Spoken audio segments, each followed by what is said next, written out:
Hello my all 9th class students, welcome to this class. और आपकी ma'am आपका welcome करती हैं इस क्लास के अंदर।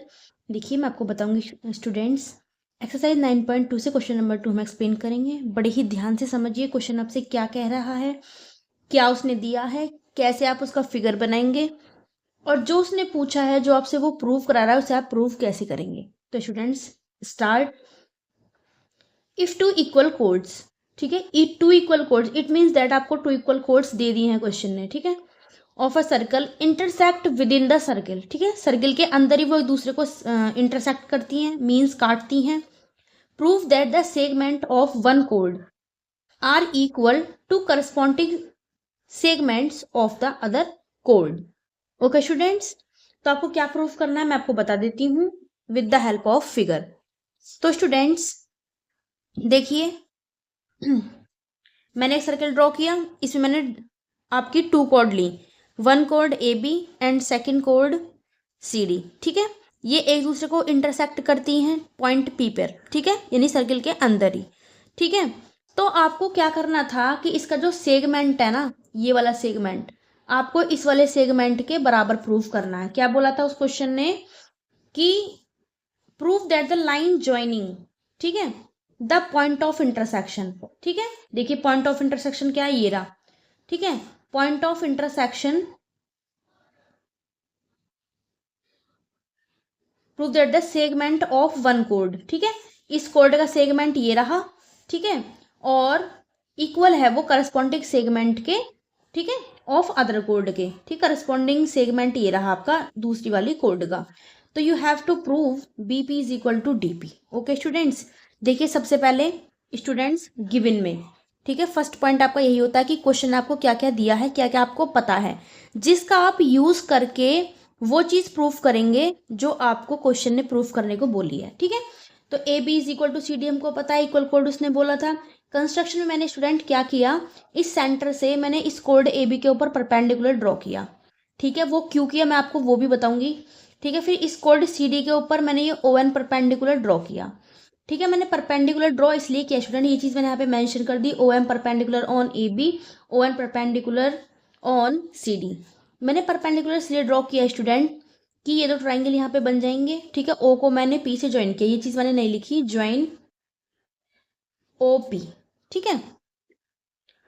अब ये दो ट्राइंगल बन चुके हैं, इन दोनों ट्राइंगल को मैं कॉन्ग्रेंट प्रूफ करके सीपीसीटी से पीएम बराबर पीएन प्रूफ करूंगी, क्योंकि उसको उसकी हमें जरूरत पड़ेगी आगे अपना ये रिजल्ट प्रूफ करने में, ठीक है स्टूडेंट। तो प्रूफ करते हैं, आगे आपको स्टेप बाय स्टेप सारे स्टेप्स ऑटोमेटिकली क्लियर हो जाएंगे, ठीक है।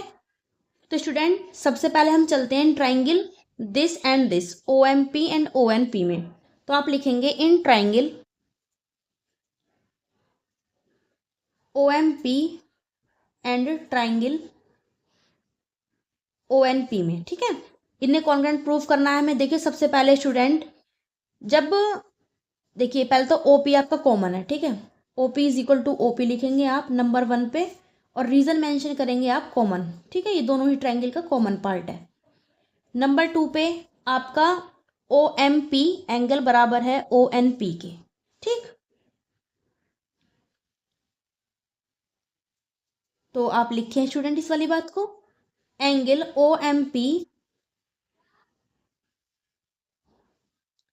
इक्वल है एंगल ओ एन पी के, ठीक है। रीजन मेंशन करेंगे आप ईच ऑफ 90 डिग्री, ठीक है। थर्ड चीज आपकी क्या है स्टूडेंट्स, ओ एम बराबर ओ एन, ठीक है। अब मैं आपको बताऊंगी ओ एम बराबर ओ एन कैसे हैं रीजन में। देखिए स्टूडेंट, जब कोई कोड इक्वल होती है ना, ठीक है, दो कोड्स आपस में भी इक्वल होती है, तो वो सेंटर से बिल्कुल इक्वल डिस्टेंस पे प्रेजेंट होती हैं, ठीक है। ये एक थ्योरम है सर्किल चैप्टर के अंदर, मैंने आपको पढ़ाई भी है, आप थ्योरम वाले वीडियो में आप जाके देख सकते हैं। तो आप यहाँ पे लिखेंगे कि chords are equidistance equidistance from centre when those are equal, ठीक है, जब वो आपस में बराबर होती हैं तब।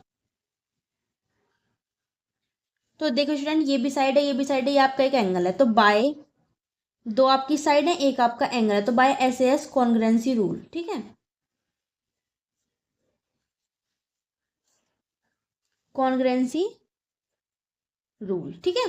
दोनों ट्रायंगल आपके क्या हो चुके हैं, कॉन्ग्रुएंट हो चुके हैं। ओ एम पी कॉन्ग्रुएंट, ये कॉन्ग्रुएंट का साइन होता है student, triangle O N P. जब ओ एम पी और ओ एन पी बराबर हो गए तो हमारा ये जो करस्पॉन्डिंग पार्ट है ना एम पी, पी एम बराबर पी एन हम लिख देंगे, ठीक है ना, पी एम बराबर P N by C P C T, ठीक है स्टूडेंट। अच्छा, अब इसका यूज होगा, अब पहले आप लिखिए यहाँ पर रिजल्ट अपना कि ए बी बराबर सी डी, ठीक है, गिवन में आपको पता है अच्छे से, आपने ऊपर मेंशन भी किया हुआ, ये रहा, ठीक है।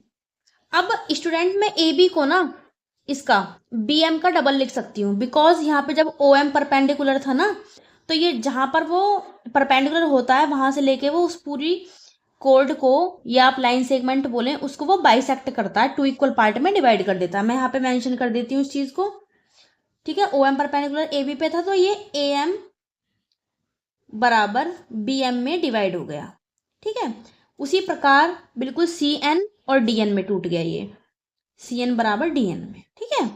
या आप ऐसे बोल सकते हैं कि जो आपका ए बी है ना वो ए एम का डबल है, या ए बी आपका बी एम का डबल है, ऐसे भी आप लिख सकते हैं, ठीक है। यहाँ पे भी आप लिख सकते हैं कि जो आपका पूरा सी डी है वो सी एन का डबल है, या फिर डी एन का डबल है, ठीक है। तो मैं ए बी को लिखूंगी यहाँ पे बी एम का डबल,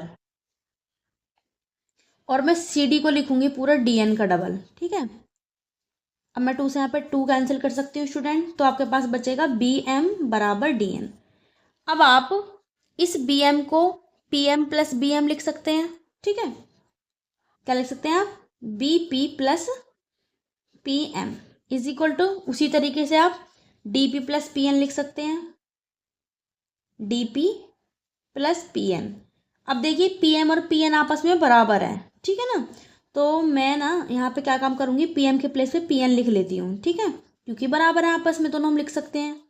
यहाँ पे पी एन का मैं पी एन रहने दूंगी, पी एन से पी एन आपका कैंसिल हो गया, आपके पास बचा यहाँ से B P is equal to student D P.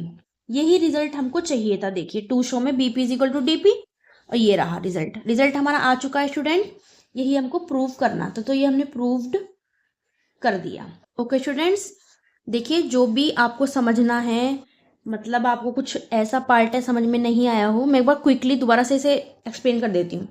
देखो हमें गिवन में क्या पता था, A B is equal to C D, आपको प्रूव करना है कि ये जो बी पी पार्ट है वो डी पी पार्ट के बराबर है, ठीक है। इस वाली कोड का ये वाला सेगमेंट, इस वाली कोड का ये वाला सेगमेंट आपस में दोनों बराबर है, ऐसा आपको प्रूव करना है। तो ड्रॉ कंस्ट्रक्शन में हमने स्टूडेंट क्या किया था, ओ एम मैंने परपेंडिकुलर करा ए बी के ऊपर, ठीक है। वो क्यों किया, दो ट्राइंगल हमारे बन जाएंगे, उनको हमें कॉन्ग्रुएंट प्रूव करना था, ठीक है। ओ एन को परपेंडिकुलर के सी डी के ऊपर दोनों ट्राइंगल हमारे फॉर्म हुए। तो स्टूडेंट मैंने यहाँ पे लिखा, जब O M perpendicular A B पे होता है ना, तो वो परपेंडिकुलर उस पूरी सेगमेंट को, उस पूरी कोड को टू इक्वल पार्ट में डिवाइड कर देता है। उसी प्रकार मैंने यहाँ पे लिखा सिमिलरली कि जो ओ एन है ना, ओ एन ने सी डी को दो बराबर हिस्सों में बांट दिया, C N is equal to D N, ठीक है। अब हम इन दोनों ट्राइंगल के अंदर चले, ठीक है, O P is equal to O P, ठीक है, क्योंकि कॉमन पार्ट है दोनों ट्राइंगल्स का, triangle angle O M P is equal to angle O N P each of 90 degree का, ठीक है। हमने परपेंडिकुलर ड्रॉ किया, इट मीन्स दैट वो 90 डिग्री का एंगल क्रिएट करता है। O M is equal to O N, जब दो इक्वल कोड होती है ना स्टूडेंट्स, तो वो सेंटर से बिल्कुल इक्वल डिस्टेंस पे प्रेजेंट होती हैं, ये चीज़ मैंने यहाँ पे रीजन में मेंशन कर दी।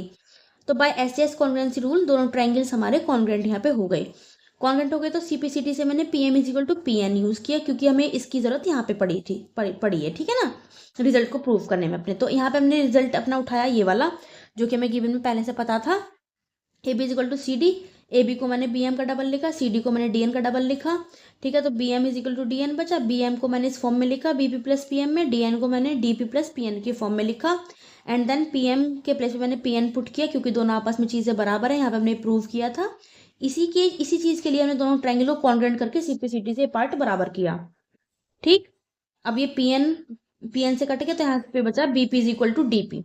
ये रिजल्ट हमको प्रूव करना था, यही हमारा रिजल्ट प्रूव हो चुका है स्टूडेंट्स, ठीक है। बहुत मेहनत से आप अच्छी तरीके से पढ़िए, कि कॉन्सेप्ट को आप अच्छी तरीके से लिखें, क्वेश्चन को समझने के बाद 1 से 2 बार प्रैक्टिस करें, ठीक है। तो आपका कॉन्सेप्ट वाइज पूरा जो क्वेश्चन है वो आपका अच्छे से क्लियर हो जाएगा students, okay. So best of luck for your study and thanks for watching this class.